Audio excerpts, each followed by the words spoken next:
네, 날씨가 갑자기 추워졌는데 많이들 오셔서 너무 감사드리고요.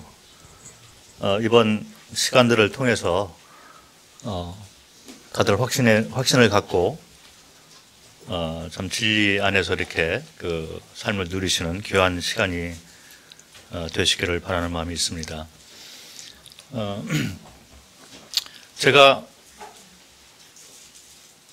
내일까지 4시간을 이제 활용을 할 것 같은데, 내일 못 오시는 분들이 좀 계실 것 같아요. 그래서, 되도록이면 오늘 한 3시간 안에 이걸 다 좀 말씀을 드리는 것도 괜찮겠다는 생각이 드는데, 시간이 될지 모르겠습니다. 그래서 만약 오늘 끝나지 못하면 사실은 뒷부분이 조금 구원 확신 갖는데 좀 도움이 많이 될 것 같은데, 이게 뭐 1시간 안에 모든 걸 풀고 그다음에 또 이렇게 또 하고 이런 것이 좀 못 될 것 같습니다. 왜냐하면 처음부터 기초부터 제가 쭉 이렇게 풀어 나가야 되기 때문에 적어도 한 3시간, 4시간은 충실하게 좀 들으셔야지 이게 내용 자체가 연결이 될 것 같아요. 그래서 혹시라도 중간에 뭐 좀 빠지는 그런 시간이 있다 하면 반드시 이렇게 좀 그 유튜브라든지 뭐 녹화된 거를 보셔가지고 오늘하고 내일까지의 어떤 그 분량은 꼭 좀 이렇게 들으셨으면 좋겠습니다. 이게 중간에 빠지면 연결이 잘 안 될 것 같아요. 그래서 그런 걸 먼저 좀 당부를 드리고 시작을 해야 될 것 같습니다. 맨 처음에 이제 생각을 좀 우리가 해야 될 부분이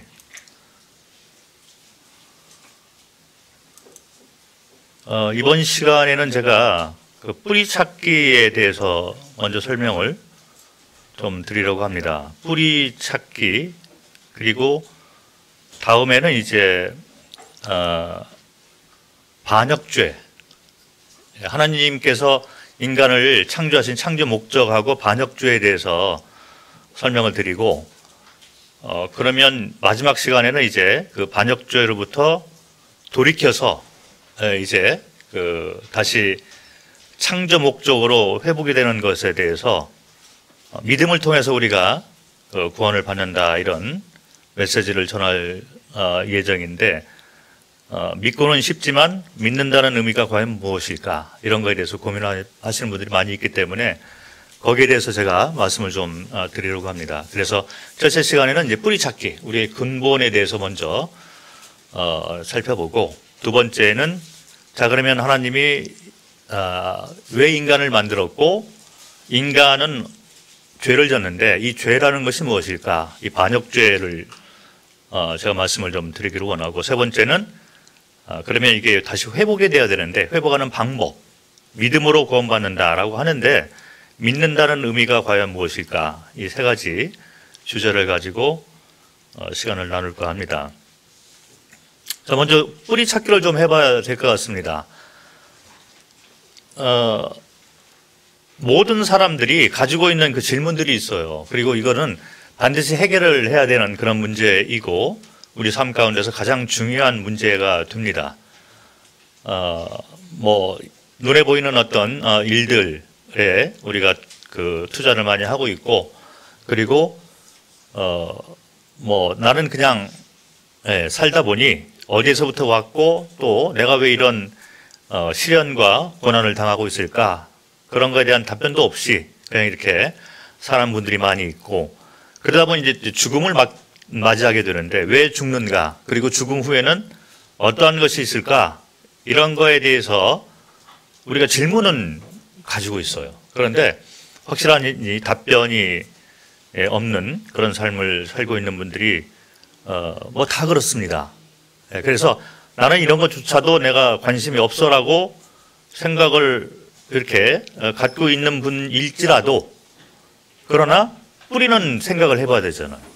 그리고 죽음에 대해서 생각도 하고, 그리고 지금 당하고 있는 일들이 잘 풀리고 내가 행복하고 싶은데 내가 왜 이렇게 행복이 없을까? 사람들은 무엇을 위해 살아가고 있고 잘 사는 것이 과연 무엇일까? 뭐 이런 고민들이 많이 있는 것 같습니다. 당연한 문제이고, 그리고 반드시 질문에 대한 확실한 답변을 가지고 사셔야 돼요. 자, 그래서 이런 모든 것을 한마디로 우리가 요약을 하면 뿌리 찾기가 된 것입니다.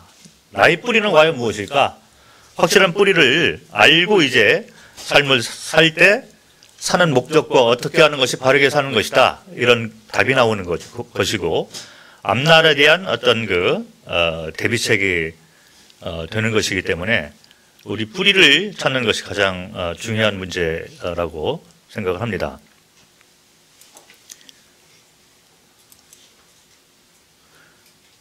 자, 이제 먼저 우리가 생각을 해야 될 게 뭐냐면 이 세상에는 종교가 많이 있어요. 지금 이제 여기 와 계신 분들이 어떤 식으로 생각을 하실 것 같냐면 내가 이 기독교라는 종교가 무엇인가를 좀 알기 위해서 이 자리에 참석을 했어 라고 생각을 하시는 분들이 많이 있을 것입니다.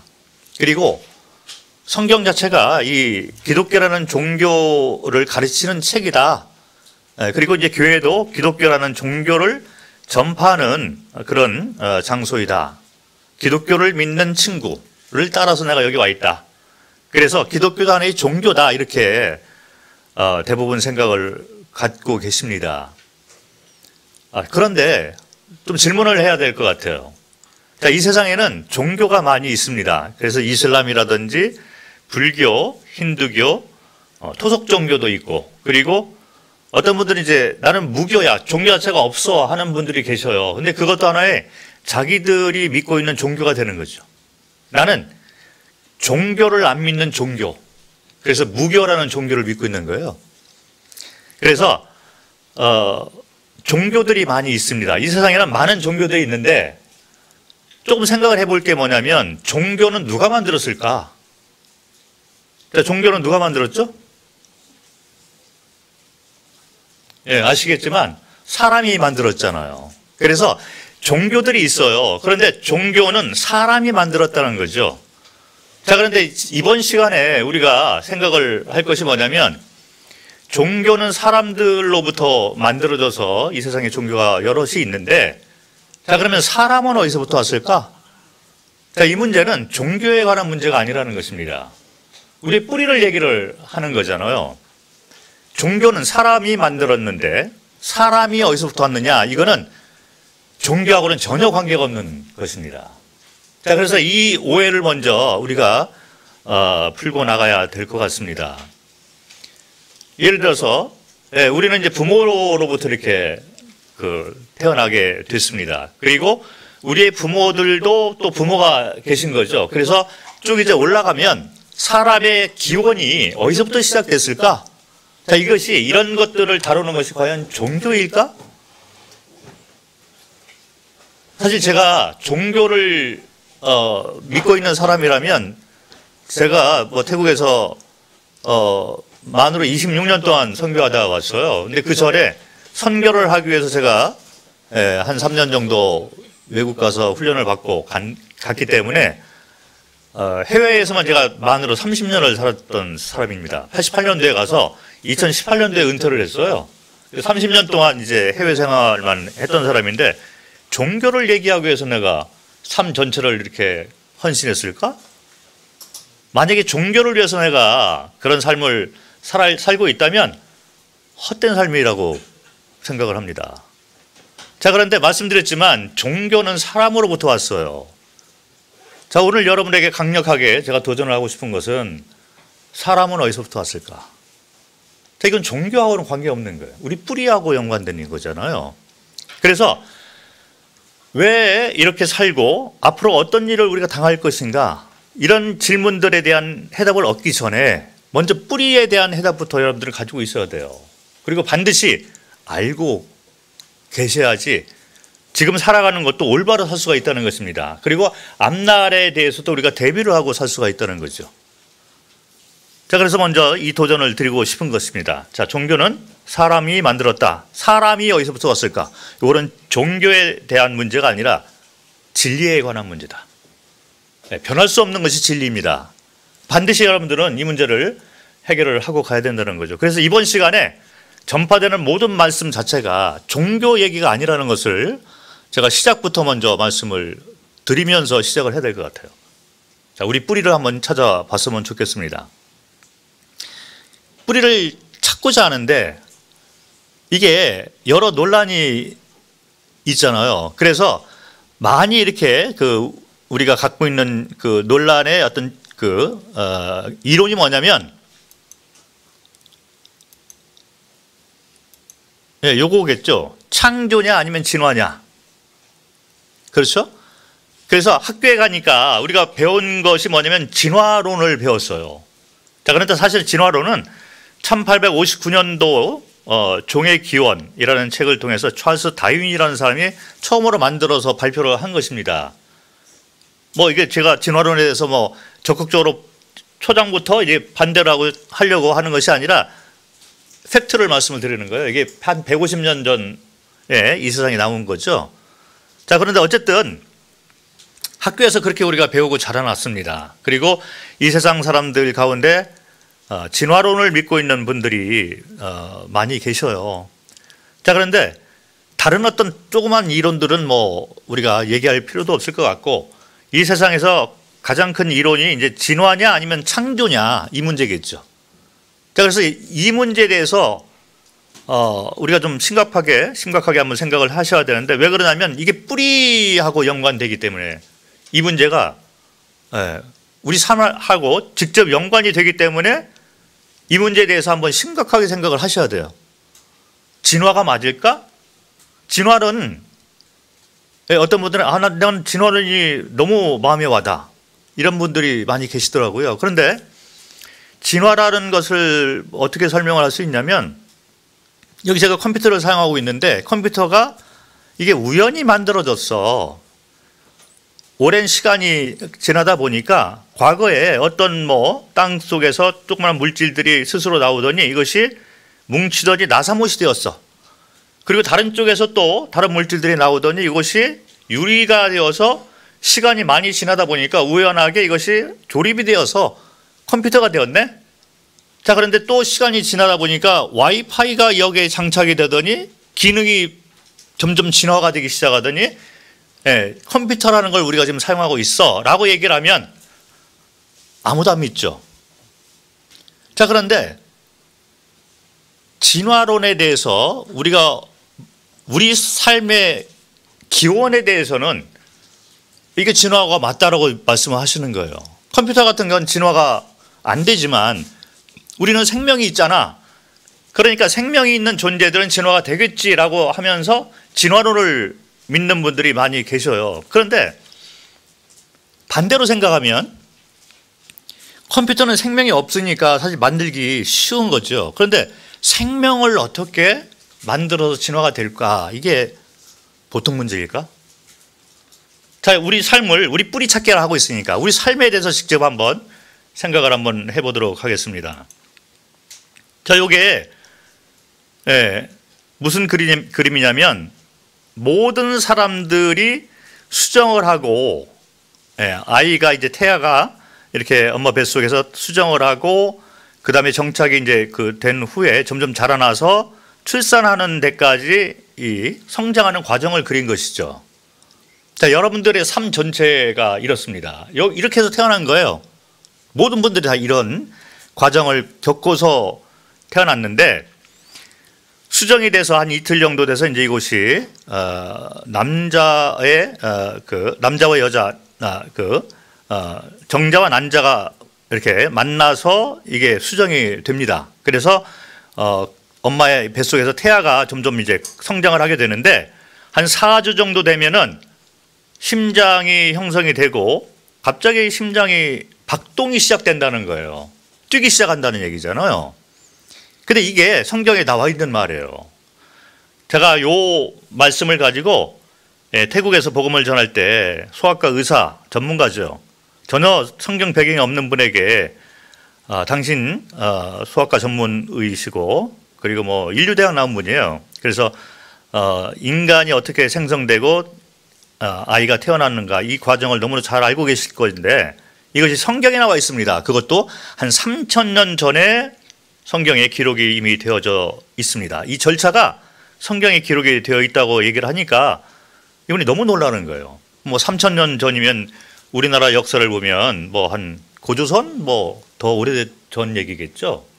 예, 우리나라 역사를 봐도 상당히 오래된 얘기, 우리 역사 가운데에도 아주 오래된 옛날 그 시대인데 그때 이제 성경에 쓰여진 글이 있습니다. 욥기라는 책에 성경 뭐 욥기 책이 있어요. 근데 욥이라는 사람이 실제 실존 인물입니다. 그래서 실존 인물인데 하나님을 믿었던 분이죠. 그런데 이분이 여러 고난을 당하면서 이제 그 영감을 받아서 이제 책을 써놓은 거예요. 근데 이 과정 가운데 써놓은 이 내용 가운데 인간 생성에 관한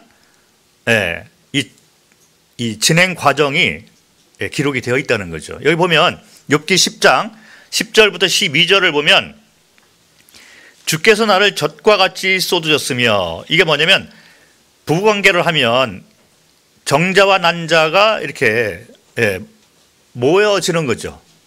그래서 어떻게 되냐면 여기 나와 있는 것처럼 엉긴 젖처럼 이것이 엉기게 되었다는 거예요.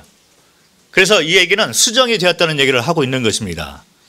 그래서 수정돼서 이제 태아가 엄마 뱃속에서 이제 그 정착을 하게 되는데 이것이 엉긴 젖처럼 되어 있다가 그 가운데 어떤 부분이 피부와 살이 되는 거예요.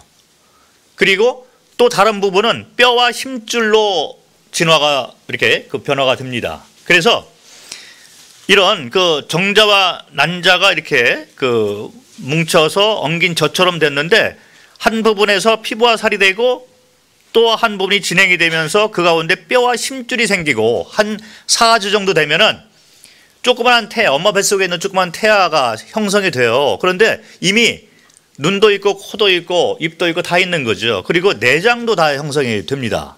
크기는 작지만 자, 이게 다른 얘기가 먼 나라 얘기가 하는 게 아니라 우리 자신 얘기를 하고 있어요. 우리 뿌리. 우리가 이렇게 진행이 돼서 한 4주 정도 되잖아요. 엄마 뱃속에 있을 때 한 4주 정도 되면 심장이 이미 다 형성이 됩니다.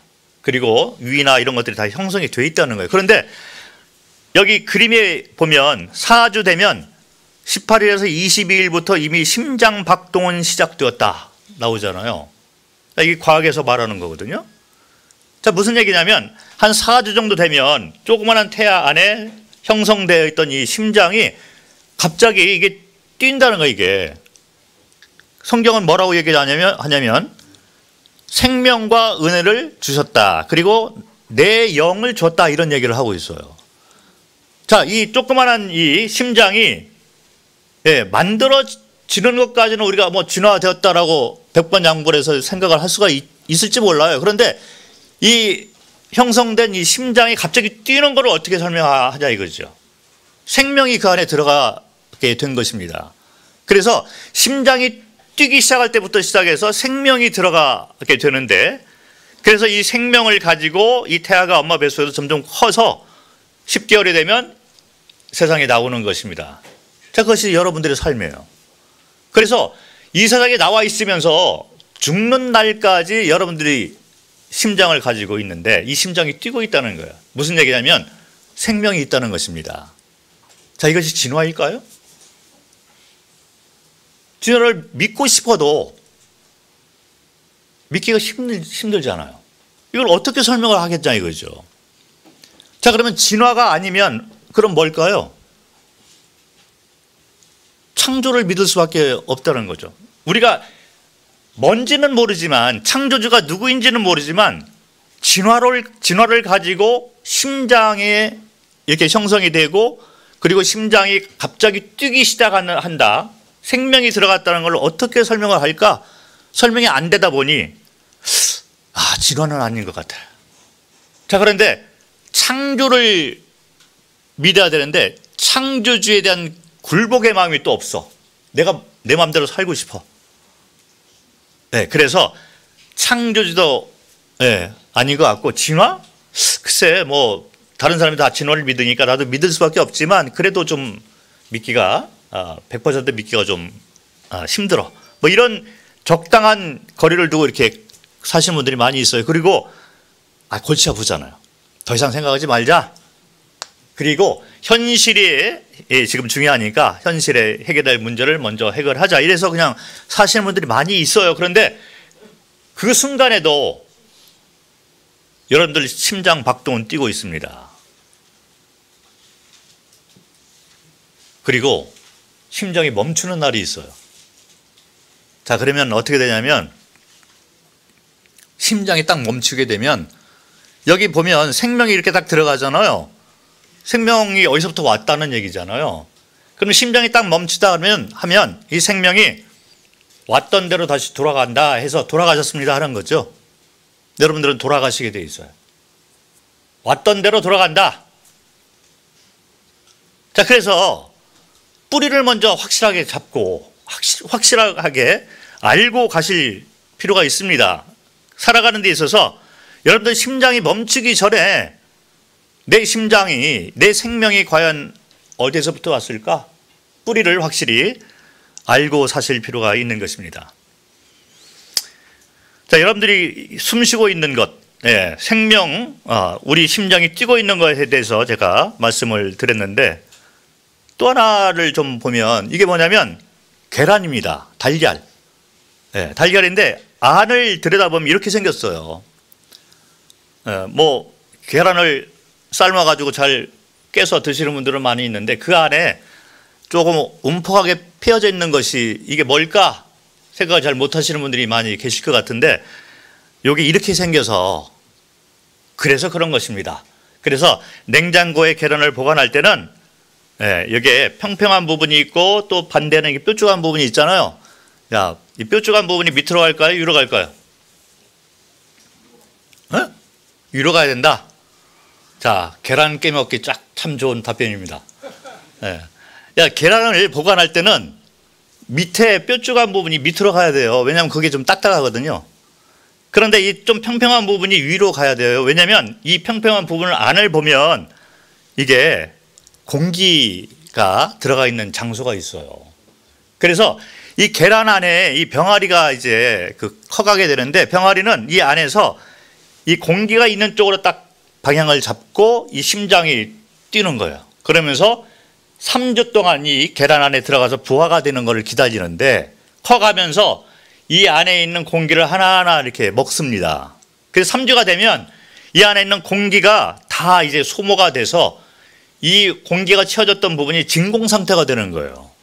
그래서 진공 상태가 되기 때문에 병아리가 이 연약한 부리로 톡 쳐서 계란 이거를 조금 깨면 밖에 있는 공기가 안으로 쉽게 들어오는 거죠. 그래서 쉽게 깨지는 거예요. 자, 이와 같은 원리를 진화로 설명을 할 수 있을까? 어떻게 진화로 설명합니까? 설명이 안 되는 거예요, 이게. 그런데 우리가 계란을 먹고 있습니다. 그리고 병아리가 이렇게 부화가 돼요. 더 놀라운 건 뭐냐면 이 3주 정도 돼가지고 이 병아리가 이제 부화하게 되는데 부리로 이 껍질을 톡 쳐야 되잖아요. 그거는 해줘야 되는데 요거를 하기에는 이 연약한 병아리 부리가 약한 거죠. 그래서 깰 때쯤 되면 이 병아리의 이 부리 이 겉에 깔때기가 씌워져요. 자동적으로 깔때기가 씌워집니다. 그리고 이 깔때기는 어떤 용도냐면 계란을 톡 치는 용도로 쓰여지는 거예요. 그래서 톡 쳐서 계란이 이렇게 깨어지면 공기가 급하게 들어와 가지고 이제 부화가 되는 거예요. 그리고 부화가 된 다음에 이틀 안에 이 깔때기가 자동적으로 떨어집니다. 탯줄 떨어지는 것처럼 떨어지는 거예요. 그렇게 해서 정상적인 병아리의 삶을 살게 된다는 것입니다. 자, 이것이 진화일까요? 자, 조금만 우리가 생각을 해봐도 숨을 쉬고 있잖아요. 우리가 숨을 쉬고 있습니다. 어디서부터 왔을까? 자, 그런데 여러분들이 여기까지만 설명해도 여러분들이 생각해야 될 게 있어요. 내가 그동안에 창조에 대해서 한 번도 생각을 한 적이 없고 진화만 배워서 진화로만 알고 있었는데 만약에 창조가 맞다면 여러분들은 큰 문제에 봉착하게 돼요. 창조주에 대해서 내가 반역하고 살았네? 창조주가 나를 만들었는데 내가 창조주를 전혀 관심이 없고 무관심하게 살고 오히려 창조주가 없어라고 내가 살았네? 자, 이와 같은 문제가 심각하다는 거죠. 여기까지만 말을 들어도 여러분들은 내가 지금 살고 있는 이 삶 가운데 큰 문제가 있구나라는 것을 한번 인지를 하고 생각을 해보실 필요가 있는 것입니다. 자, 그렇게 됐을 때 이제 창조가 그러면 맞다라고 하면 또 질문이 있어요. 저도 믿기 전에, 성경을 믿기 전에 이제 그런 질문을 한 적이 있습니다. 창조가 맞다라고 하는데 그거는 뭐 맞을 것 같아. 왜냐하면 저는 이제 조금 군대를 갔다 와서 대학을 들어갔는데 어느 날 따뜻한 양지에 이렇게 앉았다가 저건 이제 햇볕을 쬐고 있었는데 의자에 앉아서 맨발을 이렇게 벗고 이 발에 이제 그 햇볕을 쬐고 있었는데 발가락이 이렇게 나와 있는데 발가락이 5개로 이렇게 갈려져 있잖아요. 의문이 드는 거예요. 이게 발가락이 왜 5개가 갈라져 있을까? 하나로 딱 뭉쳐 있으면 무좀도 안 걸리고 편리하게 닦기도 편리하고 할 텐데 생각할 수 있잖아요. 근데 이 발가락은 5개가 딱 갈라져 있어야 돼요. 창조가 그렇게 된 것입니다. 왜냐하면 우리가 막 급히 가다가 급하게 멈춰야 되는 상황, 차가 와서 멈춰야 돼. 그러면 발가락이 딱 갈라져 있어야 이게 딱 멈추고 방향을 틀 때도 그렇고 걸어 다닐 때도 그렇고 이게 다 발가락이 딱 갈라져서 균형을 잡아주고 있는 것입니다. 다 그렇게 만들어진 거예요. 우리 몸을 생각해도 어느 한 부분이 불필요한 부분이 없다는 거예요. 자, 이 세상에 남자와 여자가 있고 아침 되면 햇볕이 뜹니다. 밤 되면 달이 뜨고 누가 만들었을까? 뭔지는 모르겠지만 누가 만들었는지는 모르겠지만 창조는 맞는 것 같아. 그런 것입니다. 그런데 질문이 있잖아요. 자, 그러면 종교는 사람으로부터 만들어졌어. 그런데 사람은 창조가 되었다 하는데 자, 그러면 창조주가 만들었겠죠. 근데 창조주는 누가 만들었을까? 질문이 있잖아요. 저도 그런 질문을 했습니다. 그런데 가만히 생각을 해보니 창조주에 대해서는 우리가 가지고 있는 이 머리를 가지고 창조주를 다 이해를 한다는 것은 불가능이다. 뭐 그럴 수밖에 없을 것 같아요. 그래서 저도 거기까지만 말씀을 드릴 수가 있지만 성경에 창조주가 누구다라는 것을 설명한 구절이 있어요. 그걸 가지고 한번 우리가 어느 정도 생각을 할 수가 있을 것 같습니다. 여기 보면 출애굽기 3장 14절에 보면 어떤 말이 나와 있냐면 나는 스스로 있는 자다 해서 I am who I am 이렇게 나와 있어요. 자, 그런데 이 말이 현재 시제로 되어 있다는 거죠. 자, 무슨 말을 하고 있냐면 뭐 단순한 이렇게 그 단어이지만 이 단어 가운데 하나님의 속성이 대표적인 속성이 들어가 있다는 거죠. 이게 현재로 되어 있다는 것은 창조주 이분은 우리와 다르다. 어떤 것이 다르냐면 우리는 과거, 현재, 미래가 있지만 창조주는 항상 현재 시제로 이게 존재한다는 것입니다. 그래서 우리가 볼 때는 창세기 이런 것들이 과거로 이렇게 보여지지만 창조주는 그 과거에서 현재로 존재하시면서 그거를 쓰신 거죠. 자, 요한계시록 같은 것이 성경의 예언의 말씀인데 우리는 미래라고 생각을 합니다. 그런데 미래의 시제에 현재의 시제로 그걸 바라보면서 그거를 써놨다는 거예요.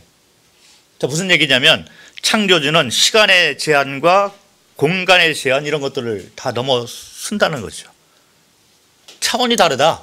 결론은 그렇습니다. 그러니까 어떤 분이 창조주가 몇 차원 정도 될까?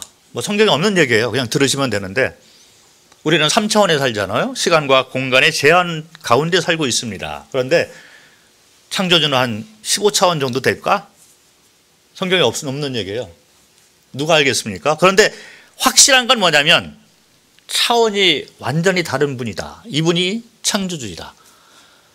제가 자주 드리는 말씀이지만 이게 복음을 전할 때 제 간증을 말씀을 드릴 것 같으면 제가 항공사에서 근무를 했습니다. 저기 선교사로 가기 전에 제가 예, 김포 그때는 인천공항이 없었어요. 김포공항만 있었습니다. 그래서 김포공항에서 근무를 하는데 비행기 핸들링을 하는 사람이었어요. 모든 이 카고, 화물 쪽 배기지 이런 것들을 다 총 관리하는 책임자였습니다. 그래서 이게 제가 이제 오더를 딱 내리는 거예요. 이만 그 폼에다가 오늘 나가는 그 화물 그 무게가 그 몇백 톤이 되는데 이것을 어느 부분에 어떻게 실어달라 이렇게 오더를 내리면 작업하시는 분들이 이제 그 거기 따라서 이제 화물들을 다 이렇게 컨테이너 이런 데 다 집어넣어서 비행기 아래다 싹싹 집어넣습니다. 자, 그래서 요거를 그대로 이제 다 하고 제가 만든 이 작업 지시서를 가지고 비행기가 뜨기 전에 기장한테 제가 줘야 돼요. 왜 그러냐면 비행기가 이륙을 완전히 잘 하면 이륙을 딱 하는 순간 제 책임은 끝나요. 비행기가 공중에 떠 있으면 기장 책임, 저쪽 스테이션에 딱 도착을 하면 그쪽 스탑들의 책임 이렇게 돼요.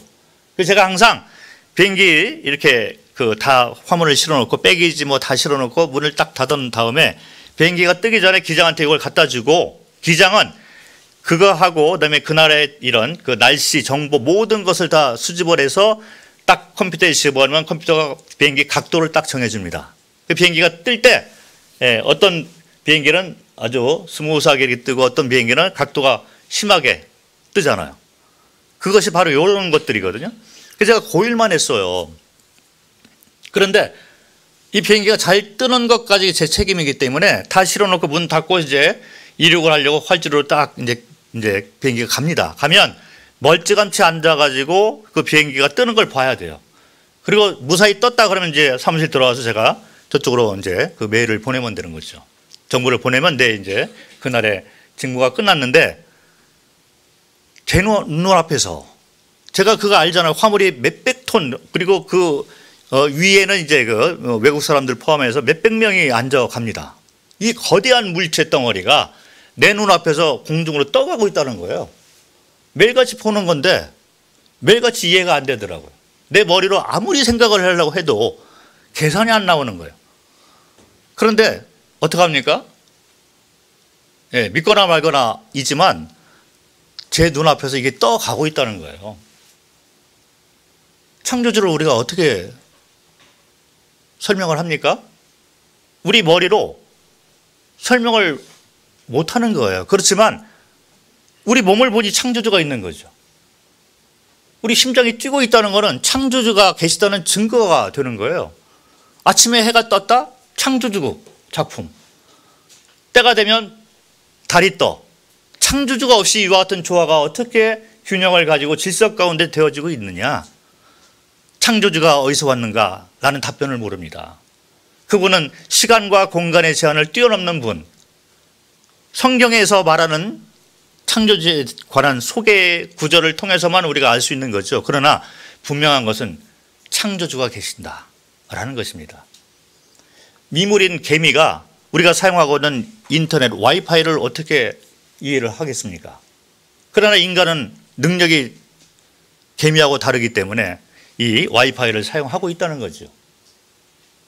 창조주에 관한 것은 성경에서 말씀하고 있는 내가 누구이고 내가 너희를 왜 만들었고 이 세상이 어떻게 되어졌고 지금 어떻게 되어가고 있고 앞으로 어떤 일이 일어날 것이다. 모든 것을 성경에 다 적어놓은 이 성경 말씀을 통해서만 우리가 창조주에 대해서 알 수 있고 이해를 할 수 있다는 거기까지 받아들이시면 될 것 같습니다. 부인은 못하는 거예요. 예, 그러나 우리 머리를 가지고 다 완벽하게 설명을 하거나 이해를 하는 것도 한계가 있다는 것입니다. 그러니까 창조주의죠.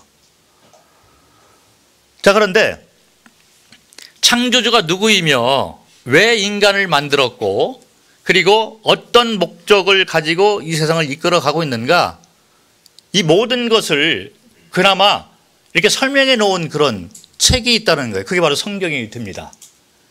우리가 이 컴퓨터를 이제 회사에서 이렇게 사오게 되는데 이 컴퓨터에 대해서 우리가 잘 모르잖아요. 처음에 살 때 뭐 충전을 처음에 어떻게 시키고 고장이 되었을 때 어떻게 우리가 처리를 하고 이런 걸 잘 모르기 때문에 회사에서는 매뉴얼 책을 같이 이렇게 보내는 거예요.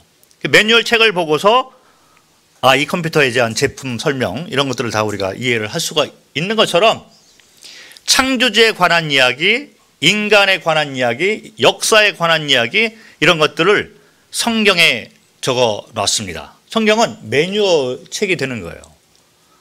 그래서 사람이 지혜롭게 살려면 성경으로 돌아가야 된다는 얘기를 그래서 사람들이 하고 있다는 건데 이것은 바로 성경 자체가 그렇게 선포를 하고 있는 것입니다. 내가 써놓은 이 성경책 외에 이 세상에 대해서 이해할 것이 아무것도 없다. 네, 실제 그렇습니다. 제가 선교지에 있었잖아요. 네, 배경이 전혀 없는 사람들, 수많은 사람들 제가 만나서 복음을 전해봤는데 뿌리 찾기? 아무도 못합니다. 성경에서 뿌리 찾기를 얘기를 할 수가 있는데 성경 외에는 뿌리 찾기가 없는 거예요. 내가 어디서부터 왔을까? 그걸 누가 얘기를 합니까? 그런데 성경은 얘기를 하고 있다는 거죠. 성경은 우리의 모든 역사, 창조주에 관한 역사, 인간에 관한 역사를 적어놓은 히스토리 책이라는 것입니다. 자, 근데 히스토리라는 이 영어가 his하고 story라고 두 단어가 이제 뭉쳐서 히스토리가 되잖아요. his가 h가 이게 대문자가 되면 창조자라는 말이 돼요. 그래서 창조주에 관한 이야기다 이렇게 얘기를 합니다. 역사는 우리가 역사가 중요하잖아요. 우리 뿌리 찾기를 할 때 역사를 우리가 알아야 되잖아요. 우리 뿌리에 대한 역사, 우리가 어떻게 흘러와서 지금 이렇게 살고 있을까? 모든 현재 당하고 있는 이 모든 현상 가운데서 역사가 이렇게 있을 거 아닙니까? 뭐 언어가 다르고 내가 이 세상에 남자가 여자가 있고 사람들이 죄를 짓게 되고 행복을 찾고자 하는데 힘들어. 뭐 모든 사람들이 가지고 있는 질문에 대한 역사가 있을 거 아닙니까? 뿌리. 자, 그런데 이 역사라는 것은 창조주에 관한 스토리라는 것입니다. 성경으로 돌아가서 우리는 창조주에 대해서 알아야 돼요. 배워야 돼요. 그래야지 우리 뿌리에 대한 답변을 가질 수가 있게 되는 것입니다. 여러분들이 젊은이로서 상식이 있는 자들 같으면 당연히 이거를 찾아야 돼요. 지식이 다른 쪽으로 지식이 아무리 많다 하더라도 우리 뿌리에 관한 근거를 갖지 못하고 살아가는 사람이야말로 어리석은 자가 된다는 거죠. 자, 그런데 반대로 다른 지식은 우리가 좀 떨어져도 나의 뿌리에 관한 근거를 확실하게 잡고 가는 사람들은 지혜롭게 살 수가 있다는 것입니다. 성경은 그걸 얘기를 하고 있어요. 왜 그러냐면 나에 관한 창조주에 관한 이야기를 하고 있기 때문에. 자, 그래서 성경을 우리가 읽고 성경에서 무엇을 말하고 있는가에 대해서 우리가 시선을 돌릴 필요가 있는 것입니다. 성경은 창조주에 관한 말을 하고 있는데 이게 과거에 되어진 일들, 현재 되어지고 있는 일들, 미래에 되어질 일들을 다 설명을 하고 있어요. 그래서 성경은 어떤 걸까? 뭐 66권으로 되어 있잖아요. 근데 성경을 이렇게 보면 한 권으로 되어 있지만 이 안에 신약하고 구약이 있어요. 그래서 이게 어떻게 갈려졌냐면 좀 이따 제가 설명을 드릴 거지만 예수 그리스도가 탄생한 기점을 그 시간을 기점으로 해서 예수가 탄생하기 전에는 구약이고 예수님이 탄생한 후의 이야기를 적어놓은 것이 신약이라는 것입니다.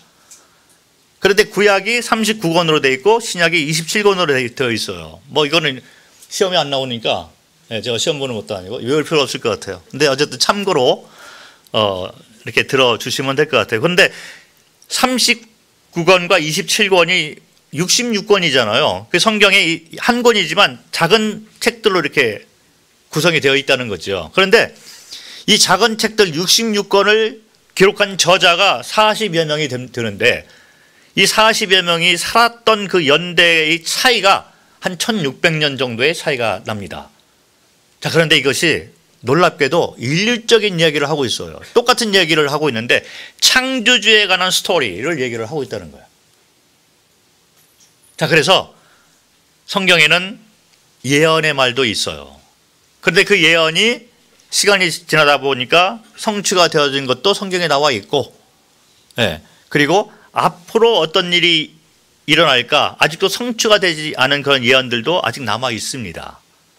자, 그래서 과거, 현재, 미래에 대한 모든 것들을 다 적어 놓은 것이 바로 성경이기 때문에 성경을 아는 자들 지혜롭게 된다. 성경은 이렇게 얘기를 합니다. 성경을 이제 보기 시작을 하게 되는데 이제부터 성경에 나와 있는 내용에 대해서 한번 설명을 드리도록 하겠습니다. 창세기가 성경에 처음으로 딱 펼쳐면 첫 번째 나오는 이 책이 창세기라는 책이에요. 그래서 인간을 왜 만들었고 우리 과거가 어떻게 되어졌는가는 창세기를 우리가 좀 잘 살펴볼 필요가 있습니다. 그런데 창세기 1장 1절 처음 장 딱 이렇게 펴보면 태초에 하나님이 천지를 창조하시니라 이렇게 나와 있습니다. 그래서 내가 창조했다, 모든 것을 내가 창조했다라고 선포를 하는 것으로부터 시작이 되어지는 거예요. 그래서 사실은 이 창조에 관한 첫 번째 성경 구절을 믿는 자들이면 그 뒤에 나와 있는 모든 내용을 우리가 그냥 믿을 수가 있게 돼야만 되는 거죠. 왜냐하면 창조주이기 때문에 이런 과정을 가지고 인간을 다 만들었다. 그런데 잘 믿지를 못하잖아요. 그래서 제가 지금부터 성경에 나와 있는 뿌리를, 우리 인간에 대한 기원, 뿌리를 가지고 한번 증거를 한번 제시를 하면서 성경은 전설에 관한 얘기가 아니라, 신화에 관한 것이 아니라, 종교에 관한 것이 아니라 우리의 족보를 얘기하고 있다. 우리가 어떻게 여기까지 왔는가, 우리 뿌리를 자세하게 설명해 놓은 책이다라는 것을 한번 제가 성경을 통해서 한번 제시를 하고자 합니다. 우리 뿌리는 말씀드렸지만 이 성경 외에는 다른 데서 제시를 할 수가 없어요. 창세기 5장을 보면 인간 역사 처음 사람부터 소개를 하고 있습니다. 이것은 아담의 계보를 적은 책이다. 이 계보라는 말은 족보라는 얘기잖아요. 족보책이에요, 이게 성경이. 그런데 족보가 그냥 아담이 이렇게 누구를 낳고 이런 데서 끝나는 것이 아니라 아담의 연수까지 다 기록이 되어 있다는 거예요. 이런 것들이 중요한 거죠. 성경이 만약에 신화 이런 걸로 끝난다면 사람이 만들어 놓은 어떤 인위적인 그런 이런 기록물이라면 이게 한계가 있는데, 여기 보면 아담이 몇 살까지 살다가 죽었더라 하는 이런 연수가 다 나와 있다는 거죠. 그리고 아담의 자손이 누구였는데 그 자손도 몇 살까지 살다가 죽었더라, 이런 족보에 관한 연수가 다 나와 있다는 것입니다. 그래서 이걸 딱 종합을 해보면 아담 때부터 지금까지 역사가 몇 년 정도 흘러왔다는 것을 우리가 알 수 있는 거예요. 성경 여러 구절을 보면 여기 나와 있듯이 창세기 5장에는 아담 때부터 노아 때까지의 연수가 이렇게 다 기록이 되는 걸 볼 수 있습니다. 그래서 아담은 930세를 살고 죽은 거예요. 왜 이게 930세를 살아? 이거는 역시 전설이야, 역시 신화책이야, 종교책이야, 이렇게 생각할지 모르지만 뒤에 이제 조금 후에 이제 설명을 하겠지만 노아 홍수가 있었어요. 홍수 전에 살았던 사람들은 이 홍수 때 이 지구의 환경 자체가 완전히 바뀌었기 때문에 홍수 전하고 홍수 후에 살았던 사람들의 연수가, 생명의 연수가 완전히 다른 걸 볼 수 있습니다. 홍수 후에 사람들의 생명이 단축이 됐어요. 환경이 완전히 바뀌었기 때문에. 그런데 홍수 전에는 사람이 살기 아주 최적의 조건들을 가지고 있었다는 것입니다. 그래서 홍수 전에 사람들의 생명은 900 몇 살까지 살았던 것을 우리가 볼 수가 있습니다. 창세기 5장을 아담 때부터, 아담은 한 900 몇 살까지 살고 그 자손은 셋이라는 사람이었는데 이 셋이 912세까지 살다가 죽었더라. 그리고 그 후에 또 자녀가 태어났고 자녀들의 생명이 몇 살까지 살다가 죽었더라. 이게 다 나와 있다는 거죠. 그리고 노아 때까지 이제 이 기록이 되어 있고, 또 다른 책 가운데 그러면 노아의 후손, 홍수가 끝나고 노아의 후손을 통해서 전 세계 인류가 또 퍼졌는데 이 사람들의 연수가 또 몇 년 됐는가, 이것도 다 기록이 되어 있어서, 그 다음에 예수님 때까지 이제 기록이 다 되어 있고, 그 다음에 예수님은 지금 우리가 이게 기록에 나와 있듯이 한 2000년 전에 실제로 이 세상에 태어나서 살다가 승천하신 분, 부활하고 승천하신 분으로 우리가 알고 있기 때문에 이 같은 연수를 이렇게 종합을 해보면 자, 이와 같은 연수가 이렇게 계산이 됩니다. 물론 명확한 이런 그 옛날 그 달력의 계산법하고 지금 계산법하고 좀 틀릴 수가 있지만 그러나 공통적으로 성경을 알고 있는 사람들이 말하고 있는 것은 뭐냐면 인간 역사가 아담 때부터 지금까지 한 6,000년에서 길게 잡아봤자 10,000년 사이에 이것이 인류 역사가 흘러왔다. 이렇게 공통적으로 말을 하고 있는 것입니다. 왜 그러냐면 아까 말씀드린 것처럼 연수가 다 나와 있는 거예요. 그리고 사건이 일어났을 때 어떤 것들이 그분들의 몇 살 때 이것들이 일어났다 이런 것들이 다 기록이 되어 있기 때문에 대충 한 짧게는 한 6,000년에서 10,000년, 길게는 10,000년까지 이 사이에 처음 인간이 만들어졌다. 아담 때부터 지금까지는 이 정도의 시간이 흘러왔다. 이렇게 보고 있는 것입니다. 그리고 중간중간에 사건들이 일어났는데 물론 뭐 성경을 제가 개선해서 이렇게 적어놨지만 대충 그것이 맞아 돌아가고 있다는 거예요. 자, 여기까지 말씀드리면 어떤 분들이 진화론을 공부를 해보니 이 지구의 역사가 몇 천억 년이 되는데 이게 말이 됩니까? 말을 하고 있는 분이 있어요. 자, 성경은 이 지구 땅덩어리에 대해서는 크게 관심이 없는 것 같습니다.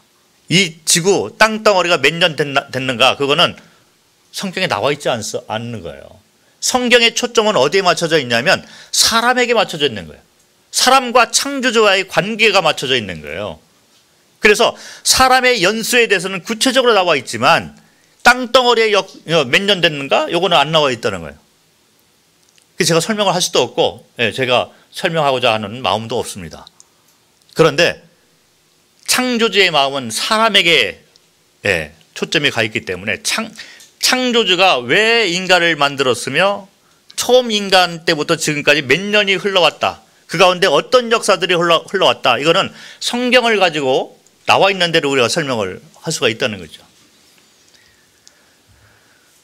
자, 성경을 보면 인간 창조에 대해서 말씀을 하고 있어요. 제가 조금 이따 이제 다시 구체적으로 좀 설명을 더 드릴 건데 하나님이 자기 형상 곧 하나님의 형상대로 사람을 창조하시고 남자와 여자를 창조하셨다. 그래서 남자와 여자를 창조하시고 이 사람을 에덴 동산에 뒀다는 거예요. 에덴 동산을 만들고 에덴 동산에 두고 에덴 동산 중앙에 생명나무와 선악을 알게 하는 나무를 뒀다. 이렇게 성경은 기록을 하고 있는데 에덴 동산 하니까 요거 뭐 전설 얘기 아니야? 신화 얘기 아니야?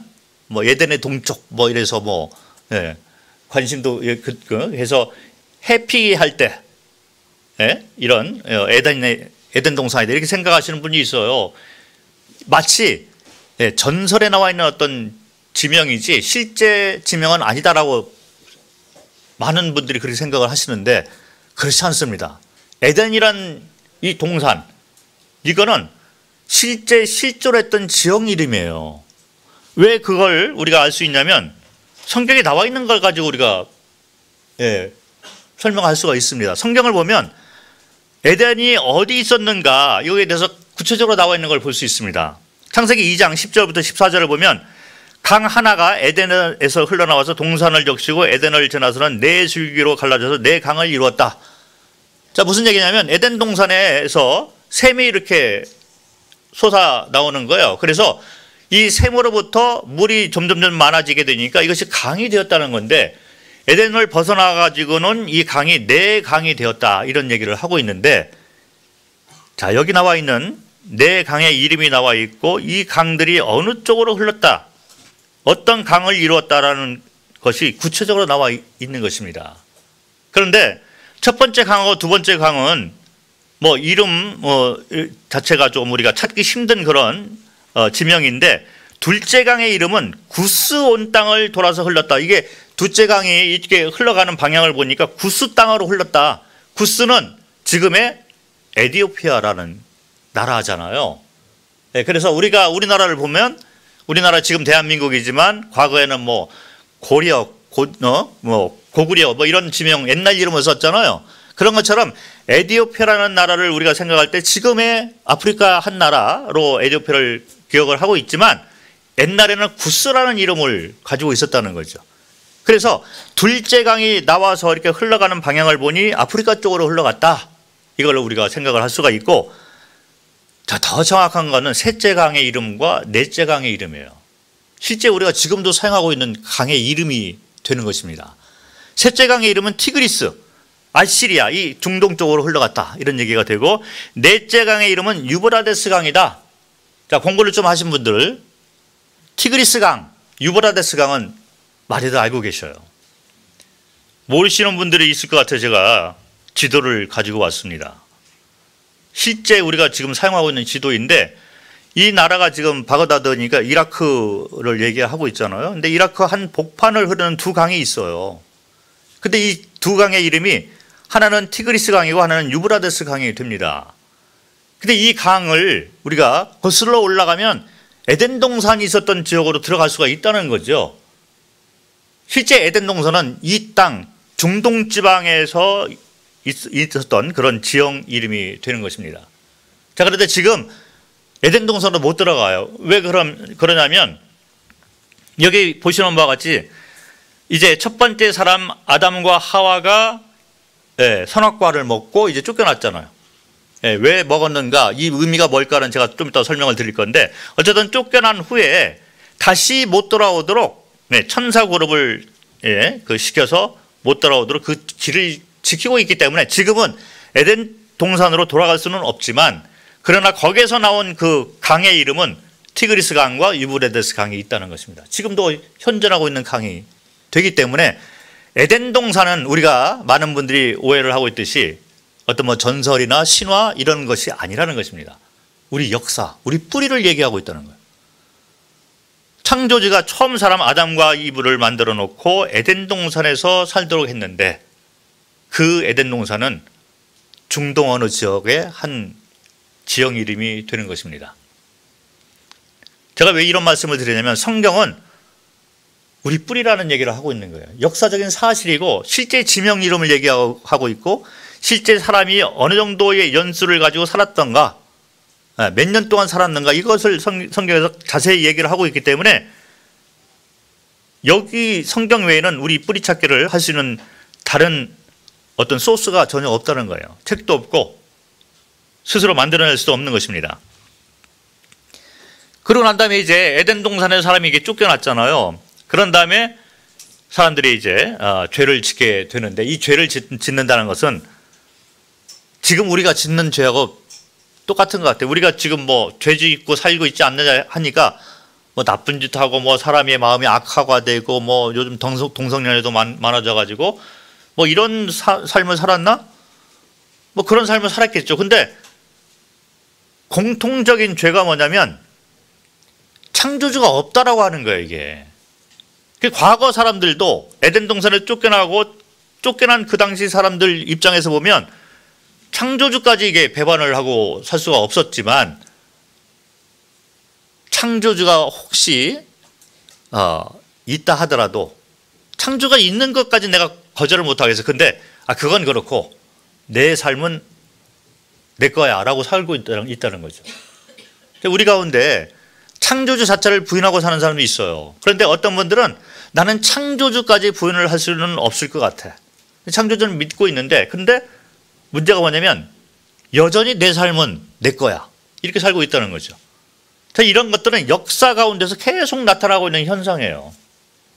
그래서 노아 시대 때 창조주가 사람을 심판을 하게 되는데, 홍수를 통해서 이 세상을 한번 심판을 한 사건이 있었습니다. 그래서 홍수가 일어날 때 노아의 식구가 8명이잖아요. 노아와 세 자녀, 그리고 이제 그 며느리들. 그래서 총 8명만 이제 노아의 배에 들어가서 살게 되고, 나머지 이 노아의 방주 안에 들어간 동물들도 다 이게 살게 되는데, 나머지 동물과 이런 것들 다 죽게 되잖아요. 그래서 성경을 보면, 자세히 좀 보면, 시간이 없어서 제가 자세히 설명을 못하지만, 창조 때는 노아의 홍수 전까지는 이 지구가 이렇게 있으면 이 지구, 이 공중에, 하늘에 바다가 있었다는 얘기예요. 지금 바다가 육조가 이렇게 분리가 돼가지고 바다라는 것이 따로 있지만 홍수 전에는 하늘에 바다가 이 구름대가 있었다는 거죠. 물대가 있었다는 거죠. 물. 그래서 바다가 공중에 이렇게 지구 전체를 감싸고 있는 걸로 성경은 얘기를 하고 있어서 왜 그 당시 이 홍수 전 사람들의 생명이 연수가 길었냐면 자외선이나 뭐 적외선이나 이런 태양에서 오는 어떤 그런 광선 가운데 나쁜 것들, 해를 끼치는 것들을 다 물 통과하면서 이게 걸러졌다는 거죠. 그리고 비가 안 왔다는 것입니다. 홍수 전에는. 무슨 얘기냐면 기후 변화가 전혀 없었다는 얘기예요. 그리고 공기의 압박 같은 것이 지금하고는 완전히 다르게 사람들이 오랫동안 살 수 있는 환경을 가지고 있었다는 것입니다. 그런데 성경을 보면 홍수 때 이 위에 있는 물들이 다 떨어져 내려왔다는 거죠. 그래서 물때가 다 이제 홍수로 이렇게 돼서 비가 엄청 이제 많이 쏟아지게 된 것입니다. 그래서 40일 동안 쏟아지게 되어서 그때로부터 홍수 후에로부터 이제 사람들의 생명이 짧게 되는 것을 성경에서 이렇게 보여주고 있는 것을 알 수가 있습니다. 지금처럼 뭐 많이 살아봤자 100년 살 수밖에 없는 그런 구조로 이렇게 가게 되었는데 홍수 사건을 얘기를 할 때 어떤 분들이 이것도 뭐 하나의 뭐 전설 신화로 이렇게 생각하는 분들이 계시더라고요. 그런데 노아의 방주가 아직도 있다는 얘기, 예, 뭐 인터넷상에도 많이 나오고 있지만 문제는 뭐냐면 이 방주의 이 규모가 성경에 자세하게 이렇게 기록이 되어 있어요. 뭘로 만들었고, 근데 그 길이가 300규빗, 넓이가 50규빗, 높이가 30규빗. 지금 보면 한 세월호 정도의 크기다. 예, 규빗은 여기서부터 여기 손끝에서부터 이게 팔꿈치까지 대충 한 규빗이다 이렇게 얘기를 하게 되는데 상중하로 3층으로 되어 있으면서 세월호 정도의 규모의 배를 만들었다. 그래서 노아의 식구와 동물 한 쌍씩이 다 들어갔는데 뭐 공룡 얘기를 하잖아요. 근데 공룡이 그때 아마 이 노아의 배로에 들어가지 이제 못하는 그 크기를 가지고 있어서 다 멸절을 당했다. 뭐 이렇게 성경을 보시는 분들이 설명을 합니다. 어쨌든 노아의 홍수가 이렇게 있었고 노아의 그 식구들이 들어가 있는 그 배가 이제 그 노아 홍수가 끝난 다음에 정착을 한 장소가 있잖아요. 자, 성경을 보면 비가 이제 40주야 하늘에 있는 이 그 물들이 다 떨어져 내려와서 다 이제 죽게 되는데 노아의 가족과 이 배 안에 들어가 있는 동물들만 이렇게 살게 되는데 이게 홍수가 끝난 다음에 이 방주, 이 배가 아라랏산에 머물렀다. 이런 말이 나오잖아요. 이제 뭐 만드는 얘기가 아니라 성경 창세기 8장 2절부터 5절에 보면 이 지명 이름이 나옵니다. 노아의 배가 아라랏산에 머물렀다. 그래서 홍수가 끝난 다음에 이제 물이 이제 다 이렇게 이제 줄어들게 되는데 한 부분은 이제 바다로 갔겠죠. 그리고 어떤 부분은 뭐 땅속으로 가서 지하수가 됐고 또 어떤 부분은 뭐 학자들이 얘기할 때 북극에 있는 얼음, 빙하, 남쪽에 있는 얼음으로 이렇게 만들어 놨다. 이렇게 얘기를 하고 있습니다. 그런데 방주가 아라랏산에 머물렀다는 거죠. 그런데 아라랏산은 현존하는 산 지명 이름이잖아요. 그래서 지금 이게 아라랏산이 해발 한 5,200m 정도 돼요. 아주 고산인데 사람이 3,000m 정도 될 때까지는 그냥 올라갈 수 있어요. 그런데 3,000m 이상이 되면 훈련을 좀 잘 받아야 됩니다. 그리고 그것도 모자라서 더 올라가려면 장비가 있어야 돼요. 그렇지 않으면 힘들죠. 그래서 뭐 고도로 이제 훈련을 받은 사람들이 장비를 갖추고 이제 올라가게 되는데 이 아라랏산 꼭대기 부분에 방주가 아직도 있다는 얘기죠. 자, 그러면 먼저 아라랏산이 어디 있는가를 한번 보겠습니다. 이게 지금 우리가 사용하고 있는 지도거든요. 예, 여기 터키 지도예요. 예, 뭐 인터넷 보면 지도가 이렇게 나오는데 여기 동쪽에 보면 마운틴 아라랏이라는 말이 나오잖아요. 실제 이 지명 이름이 됩니다. 그래서 산맥이에요. 근데 이게 높이가 한 5,200m 정도 되고 주변에 이제 국경지대가 있어서 이란하고 아르메니아 뭐 이런 나라들하고 연관이 돼 있어서 여기 올라가려면 터키 정부의 허락을 받고서 갈 수가 있습니다. 그리고 노아의 방주가 여기에 머물러 있다는 성경 구절을 보고 탐험대가 올라가서 실제로 노아의 방주를 발견하고 그 안에 들어가서 사진도 찍고 이런 그 영상도 있고 이 나무 조각을 가져가서 기자회견도 하고 그래요. 근데 사람들이 안 믿는 거죠. 그런데 사진까지 다 찍혀서 나오잖아요. 이게 너무 어려운 문제가 아니에요, 이런 것들은. 왜냐하면 요즘 뭐 나사나 이런 데서 이제 특수 촬영을 하면 빙하 밑에 들어가 있는 이 노아의 방주의 흔적은 사진으로 다 나오고 합니다. 제가 청년 때만 해도 이런 사진들이 공개가 많이 됐었어요. 근데 지금은 왜 이것이 공개하는 것이 점점 없어지냐면 사람들이 생각할 때 인권 문제, 이게 한쪽으로 편협되어 있는 종교를 얘기하고 있는 신문이 아니냐 이렇게 나오는 거예요. 왜냐하면 성경 얘기를 하잖아요. 그러니까 성경을 안 믿는 사람들 입장에서 보면 이게 자꾸 나오면 안 돼. 진화론을 얘기를 해야 되는데 창세기에 나와 있는 아라랏산에 노아의 방주가 있다는 사진을 신문지상 방송에 나오기 시작하면 진화론자들은 곤란해지는 거죠. 그러니까 공격을 자꾸 하다 보니 요즘에는 그런 것도 잘 보기 힘든 세상이 된 것 같습니다. 자, 그런데 우리 뿌리는 이런 데서부터 찾을 수밖에 없다는 거예요. 노아의 홍수 사건이 실제로 있었는데 홍수 사건이 끝난 다음에 이제 노아의 이 세 아들을 통해서 이 전 세계 사람들이 흩어지게 되는 거죠. 자, 그래서 이름이 노아의 아들이 셈과 함과 야벳. 그런데 이 후손들이 이렇게 나와 있는데 이게 좀 구체적으로 나와 있어요. 인류학자들은 이걸 연구를 하면서 여기 보면 야벳의 아들이 고멜과 마곡과 뭐 야왕과 두발과 메세교, 이건 저쪽 북유럽 지금의 우크라이나하고 러시아 이쪽에 옛날 지명들이 이렇게 되어 있는 거죠. 그래서 이쪽 사람들이 야벳의 후손들이다 이렇게 얘기를 하고 있고, 함의 아들은 구스, 아까 말한 에티오피아, 그다음에 붓 이런 데는 리비아의 옛날 이름이기 때문에 이 아프리카 쪽 사람들이 뭐 다 그런 건 아니지만 이쪽으로 함의 후손들이 많이 퍼져 있는 것 같다. 그리고 셈은 이쪽 중동과 이쪽 동쪽에 아시아 사람들이 이제 셈의 후손들 가운데 많이 있을 것이다. 이렇게 인류학자들도 성경을 기반으로 설명을 하는 거죠.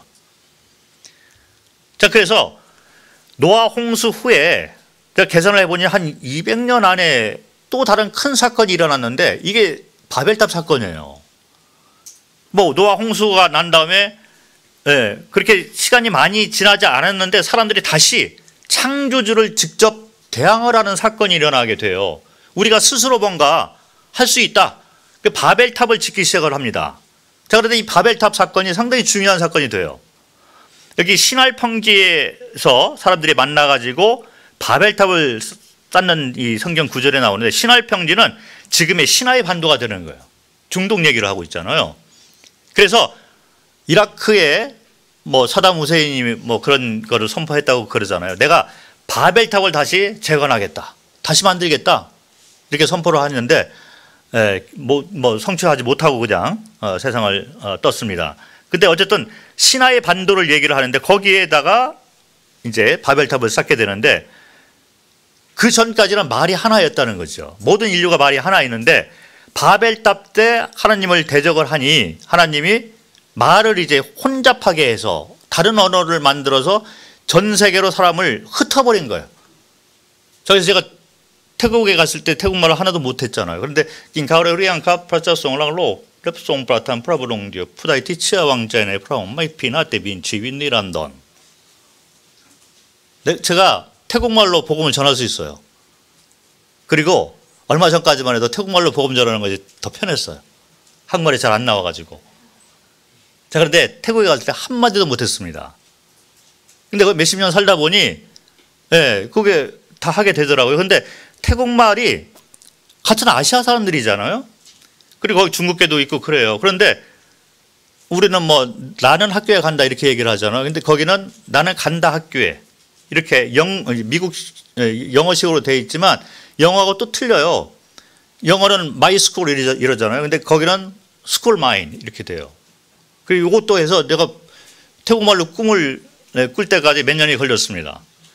그래서 제가 훈련 받을 때는 영어로 꿈을 꾸고, 예, 그리고 태국에 가서 살 때는 태국말로 예, 꿈을 꾸고 한국에 와서 한국말로 꿈을 꿔야 되는데 가끔 태국말로 아직도 꿈을 꿔요. 거기서 오래 살다 보니. 예, 그래서 이게 언어라는 것이 언제부터 이렇게 혼잡하게 되었는가? 바벨탑 때 되었는데 제가 태국말을 방금 했잖아요. 못 알아들으시잖아요. 그래서 그 당시 사람들도 말이 통하는 사람들끼리 뭉친 거예요. 그래서 그 사람들끼리 딴 지역으로 이렇게 이주를 해 갔다는 거죠. 전 세계로 그때 흩어졌습니다. 그래서 그때로부터 시작해서 지금까지 나라들이 생기게 됐다는 거죠. 이렇게 흩어졌어요. 어떤 사람들은 중동에 바벨탑이 있었잖아요. 시나이 반도니까. 그 말들이 통하는 사람들끼리 모여가지고 북쪽으로 옮겨가지고 거기서 정착을 해서 지금의 유럽 사람, 북유럽 사람들이 됐겠죠. 러시아나 이런 나라가 됐고, 어떤 사람들은 서쪽으로 옮겨져 가지고 거기에 정착을 하다 보니 유럽 사람들이 된 거예요. 그리고 어떤 사람은 남쪽으로 옮겨가지고 아프리카 사람들이 됐고, 동쪽으로 옮겨간 사람들이 이쪽 아시아 사람들이 됐다는 거죠. 그래서 바벨탑 사건은 지금으로부터 대충 이렇게 잡아보면 한 5,000년 전에 실제 일어난 사건인데, 희한하게도 이 세상에 지금 나라들이 많이 있습니다. 많은 나라들이 있는데 각 나라들의 역사들이 다 기록이 되어 있어요. 그런데 이 기록이 되어진 것들을 보면 5,000년 안에 기록된 것밖에 없어요. 명확한 거죠. 한국 역사가 몇 년 됐습니까? 우리의 조상 할아버지, 단군 할아버지가 우리가 달력을 쓰고 있는 단군력이 있잖아요. 학교에서 배우는 거잖아요. 우리 대한민국에 우리는 단군의 후손들인데 이 단군이 우리 시조가 한국 땅에 와서 나라를 시작한 것이 몇 년 지나왔습니까? 뭐 우리가 알고 있죠. 한 4,500년 뭐 이렇게 얘기를 해요. 단군력은 그렇게 됩니다. 제가 중국 가서 복음을 전할 때도 중국 사람들한테 당신이 지금 중국 사람인데 중국 역사가 몇 년 됐습니까? 물어보니 한 5,000년 됐다는 거예요. 우리하고 비슷해요, 사실은. 근데 이게 각 나라마다 이게 비슷비슷합니다. 5,000년보다 더 오래전에 이 나라가 생겼다라고 얘기할 수 있는 근거가 없어요. 왜냐하면 기록이 되어 있는 것이 5,000년 안에 다 기록이 되어 있지 그 전에는 없다는 거예요. 중국 분에게 물어보니 한 5,000년 됐대요.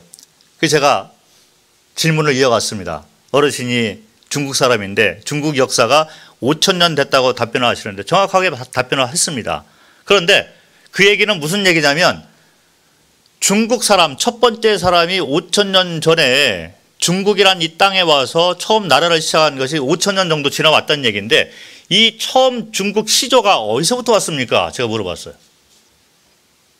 이분이 답변을 못하는 거예요. 한 번도 들어본 적이 없고. 왜 우리나라 사람들은 답변합니까? 우리 단군 할아버지 계시잖아요. 단군 할아버지가 어디서부터 왔죠? 어떻게 배웠어요? 하늘에서 내려왔어요. 곰 아니에요, 곰? 곰인가 호랑이인가 나 그것도 그 다음에 뭐 마늘 얘기도 나왔던 것 같은데 뭐 이렇게 해서 갑자기 뭐 곰 뭐 이렇게 해서 뭐 마늘 먹고 뭐 이렇게 나와요. 이게 어떻게 설명을 할 수 있냐 이거죠. 중국 사람도 마찬가지예요. 답변을 못해요. 그러면 저한테 하는 얘기가 당신은 알고 있어? 이제 화가 난 거야. 내가 알고 있으니까 질문을 한 거 아닙니까? 나는 성경을 알고 있는 사람으로서 인간 뿌리에 대해서 설명할 수가 있습니다. 어디서부터 왔냐 이거예요. 중동에서부터 왔습니다. 그래서 제가 바벨탑으로 소개를 했어요. 그래서 바벨탑 전에는 노아의 홍수, 노아의 홍수 더 전에는 에덴 동산 이렇게 흘러가는 것이 창조가 되는 거죠. 자, 그런데 모든 나라들의 역사는 5,000년 안에 다 이렇게 기록이 되어 있는데 여기서 갑자기 성경으로 돌아가지 않고 진화 쪽으로 가면 어떤 얘기를 하게 되냐면 중국이 어디서부터 왔습니까? 이 나라가 처음에 중국이라는 나라를 시작한 지 5,000년 되는데 그 전에는 석기 시대가 있었지? 뭐 이렇게 나오는 거예요. 그리고 석기 시대로 돌아가기 시작하면 이게 진화론으로 쭉 가가지고 그 다음부터 우주 한 복판으로 날아가서 갑자기 빅뱅이 나고 막 이렇게 되는 거예요. 골치 아프죠. 그렇지만 아니면 말고 그런 식이에요. 그런데 이 창세기를 보면 이와 같은 것이 다 이게 지명과 연수 이런 것들이 다 기록이 되어 있다는 것입니다. 우리 뿌리는 성경밖에 없어요. 아까 제가 태국말을 했잖아요. 우리가 실제 이런 다른 언어를 우리가 이 세상에서 접하게 되는데 왜 이 땅에 사는 사람들이 똑같은 아시아 사람들인데 왜 언어가 다를까? 태국말이 이게 좀 어려운 게 뭐냐면 톤이 있어요. 5성이에요. 중국은 4성입니다. 예, 클라이 이게 틀려요. 똑같은 말을 하는데 멀다, 가깝다 이게 틀립니다. 어디 갑니까? 운전사한테 말을 잘해야 돼요. 가까운 데 갑니다 가면 조금만 페이를 해도 되는데 발음을 잘못해서 먼 데 갑니다 하면 뒤집어 쓰게 되죠. 톤이 다르다는 거예요.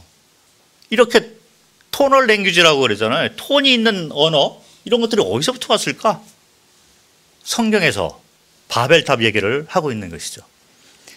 자, 그래서 모든 나라들이 이렇게 바벨탑 후에 생겨서 모든 나라들의 역사를 거슬러 올라갈 때 석기 시대로 가면 진화론, 바벨탑으로 가면 창조 이렇게 되는 거예요. 자, 그래서 나라들이 생겼는데 그 다음에 역사를 이렇게 보면 그 다음부터는 우리가 세계사에서 배운 세계사 역사가 접목이 됩니다. 나라들이 생겼잖아요. 바벨탑 후에. 그런 다음에 나라들이 이렇게 많이 생겨서 이 나라들끼리 또 하나님을 잊어버리고 전쟁을 하기 시작을 해요. 그래서 중동에서 세력을 잡은 바벨론, 그 다음에 이 페르시아 이런 나라들이 패권을 잡은 것들이 우리 세계사에서 배우고 있는 역사가 되는 거죠. 그래서 중동에 이제 여기 유럽 사람들이 침략을 하기 시작해서 그리스 그리고 그 후에는 로마가 전 세계의 패권을 잡기 시작해서 거의 1000년을 이 나라, 이 전 세계 중앙에서 패권을 가지고 지배를 합니다. 그리고 로마가 갈라지고 그 다음에 로마가 멸망을 했을 때 이제 유럽 사람들이 내려와서 로마가 멸망을 했어요. 그래서 유럽 사람들이 패권을 잡기 시작을 하는데 누가 바다를 점령하느냐? 그래서 바다를 중심으로 해서 전쟁이 일어나잖아요.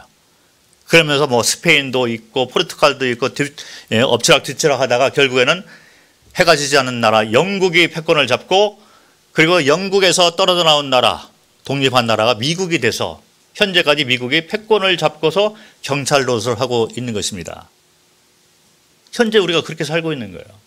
우리 뿌리는 대한민국의 뿌리를 살펴보면 한 5,000년 안에 들어가 있는데 첫 번째 우리의 시조가 어디서부터 왔을까? 바벨탑으로부터 왔다는 거예요. 중동에서부터 왔다. 중동으로 우리 뿌리가 연결이 되고 바벨탑 전에는 노아의 홍수로 연결이 되고 그 전에는 에덴 동산 그리고 창조주를 만나게 되는 것입니다. 이것이 우리가 가지고 있어야 될 뿌리라는 거예요. 그런데 갑자기 대한민국 전에 석기 시대로 흘러가기 시작하면 우주 공간으로 여러분들은 날아가게 되는 것입니다. 어렵다는 얘기죠. 자, 그래서 이게 인간의 뿌리에 대해서 제가 설명을 드렸습니다.